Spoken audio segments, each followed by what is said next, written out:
You have probably seen them, adorable videos like this one here on social media of chimpanzees. Chimps are our closest cousins, sharing 98% of our genes, but with habitat loss and hunting, they're also endangered. And their popularity online may be encouraging further poaching, especially of infant chimps. It is a cause important to Dr. Evan Antin. He has traveled the world interacting with exotic animals in their native habitats and working with the likes of the iconic primatologist Jane Goodall. He's also a local vet at the Conejo Valley Veterinary Hospital in Thousand Oaks. Dr. Evan, my friend, joins us now here in studio. Great to see you. Thanks for coming in. Thank you guys for having me today. So a lot of people see those videos and they're inclined to like it. It's so cute. I'm guilty of it. Why is this I think we all are. Why is this a problem?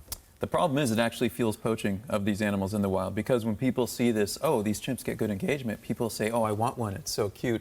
They're actually more, people where they're native can be more inclined to poach them from the wild. And to get a baby, you have to kill everybody in the family. And all the other chimps are not going to be suitable as pets or in captivity whatsoever. The baby's the only one. So they kill all the others, they might use them as bushmeat, and then they take that baby, and it's basically held hostage until it can make its way up the route to become a pet.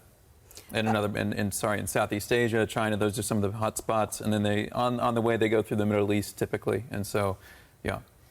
Looking at these, I mean, these do flood my feed, but we need to not give them the support because of what Dr. Evan just said. And we have some horrifying stats that we want to show our viewers. So to that point, for every baby chimp stolen from the wild, 10 to 20 chimps killed to capture every baby chimp would be killed. That's correct. Right? Yeah. And 80 to 90% of chimpanzee babies die in captivity. Yeah, when they're being held or in transit, they don't make it. And chimps are pretty tough apes, actually. They're pretty durable, and it just goes to show you how rough these conditions are for them. And so when I go to places like, with primate rescues in Africa, these are all orphans. So every one of these chimps that I see or work with, they've all seen their whole family get slaughtered in front of them. Oh. They're combining these new chimp families to eventually get them big and healthy enough to where they can be re-released back into the wild into a protected, safe area. Yeah, this face is just so cute. So let's talk about some of the work that you're doing. We've got some videos specifically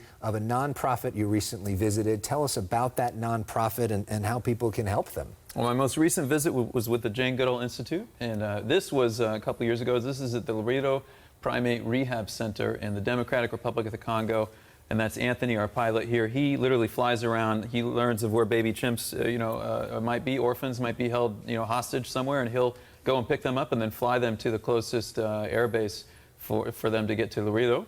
And then Usaid Sasa there, she runs Laredo, and they are basically just taking care of the wild chimps in the area and taking care of these orphans.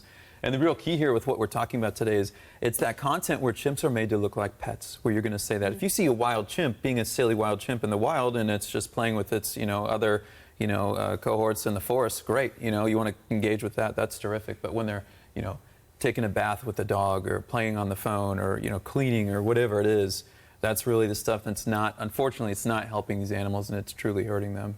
What's your advice for us? What can we do to help preserve? I mean, I think one of the easiest things you can do, it doesn't cost you a dime, is just not engage with this content in that way. And so if you want to maybe screenshot that story and then post on, on your Instagram just saying, hey, actually, this content's not good, and this is fueling the poaching of baby chimps and wild chimps in their native habitats, that's a great way to start, and it's very easy. We got one video in particular that you wanted to point out, which I think gives people a sense. Describe what's happening here and what we can learn from this. Yeah, so we were just a part of this rescue. Anthony had just flown in this baby. So this baby, within days, had seen her whole family get killed in front of her. And she had just gotten to Laredo, the facility where she's going to be cared for and be joined with other orphans.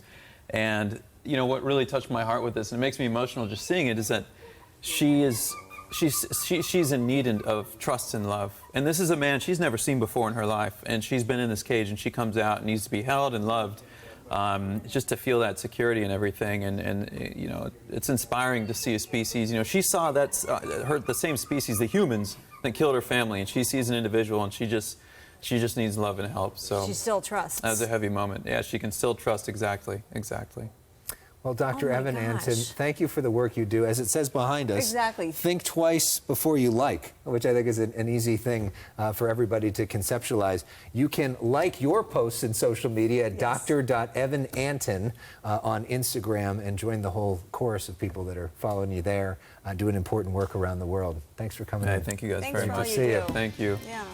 We'll be right back.